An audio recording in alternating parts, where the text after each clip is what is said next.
Hi, we're continuing our series on the educational aspects of the Weaver Center and how important that is in terms of our developing qualities of life for the students that we work with, the parents, the faculty, and even some other folks that might be outside in the community to help our students. Because we're really very open to wherever a child or an adolescent or a young adult at college is having difficulties. One of the important things in terms of the way we approach the folks that come to the Weaver Center is in a very holistic way.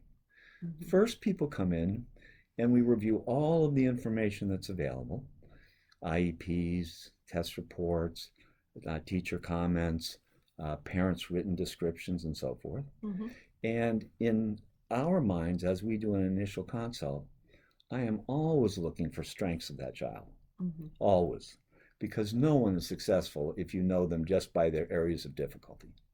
And then you can put their areas of difficulty into a context that's much nicer for them, much more engaging, and very much appreciated. And from the initial consult, we often go into testing, not always, but sometimes. And we primarily do neuropsychological testing, social and emotional testing, and educational testing. Again, we focus much more on strengths than we do on areas of difficulty because ultimately we want to be able to develop compensatory skills, not remedial ones so much, but how do you use your strengths to compensate for areas of difficulties, which translates into kids feeling much more mastery over their difficulties rather than just doing what a lot of kids have to do is remedial work, but that's not our general approach. So from the neuropsychological evaluation, and we can get on to the social and emotional and the educational evaluations that we do. But one of the things that's so important about neuropsych evaluations that schools do not provide is a real focus on attention, organization, processing speed, memory. How does memory work? How does short-term memory work? How does long-term memory work? How does recognition memory, how does retrieval memory work? So that we get areas and a profile of strengths of these areas and how best to make sure that we are moving from a very good assessments of strengths and challenges and moving that along so that the tutorial folks that take that kid and family and school on can be focused, at least from the evaluation process, on what's best for kids when they finish them.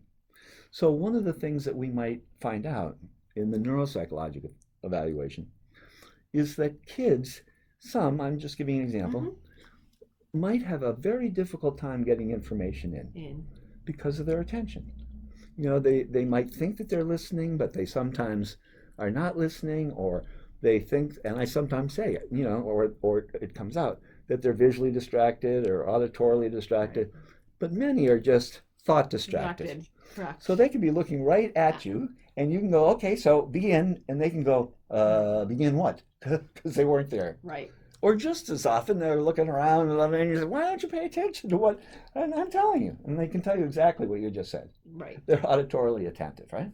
So so one of the problems that we like to try to be able to help kids understand is how best they can get information in when it's going by auditorily. Right. Pretty quick in the classroom. Very quick.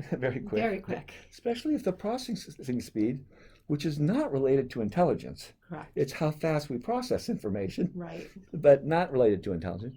How do we help kids know their own difficulties with getting the information in such a way that it's solid, so that when there's a demand for getting it out, that we really help them on a kind of a tutorial basis throughout the different classes, right? Because this is across classrooms, right? Except for when it's interesting, right?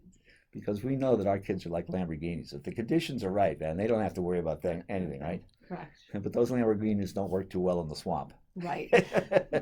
Same equipment, right? So when we talk about study or organization skills, memory seems to be one of the things that can be an area of difficulty for our kids.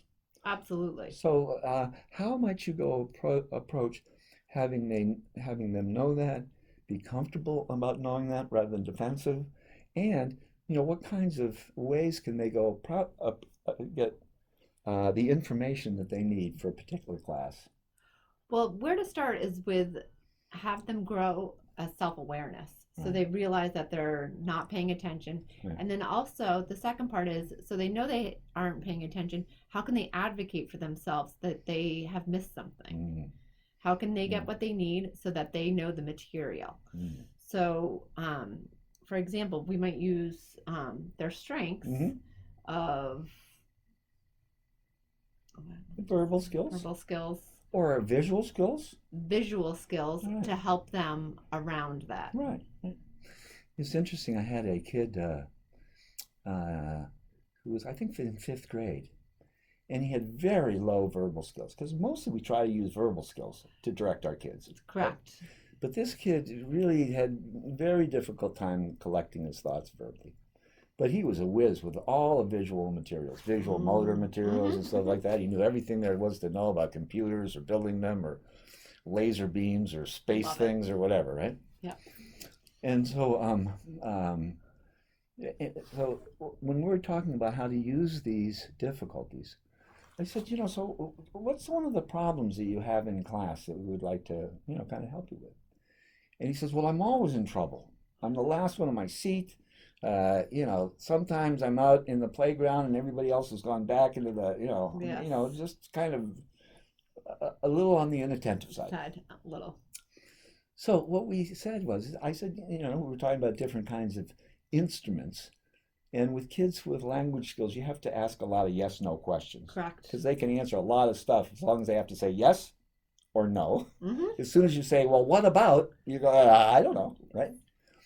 Anyway, so he said he had a big interest in laser beams.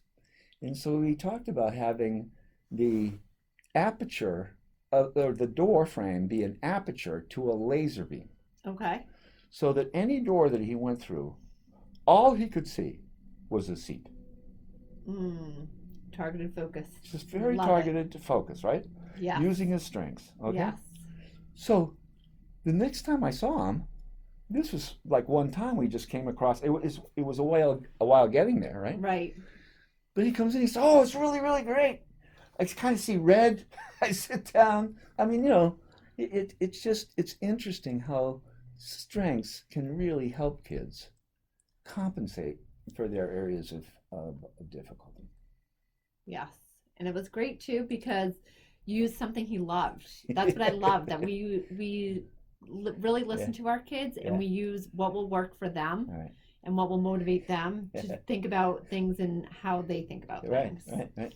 So it's kind of using their areas of interest Yes. to apply to something not so great. Not so fun. Well, again, thanks so much. We hope you enjoy these. Do you have any questions? Just leave us messages at weavercenter.org. Thanks so much.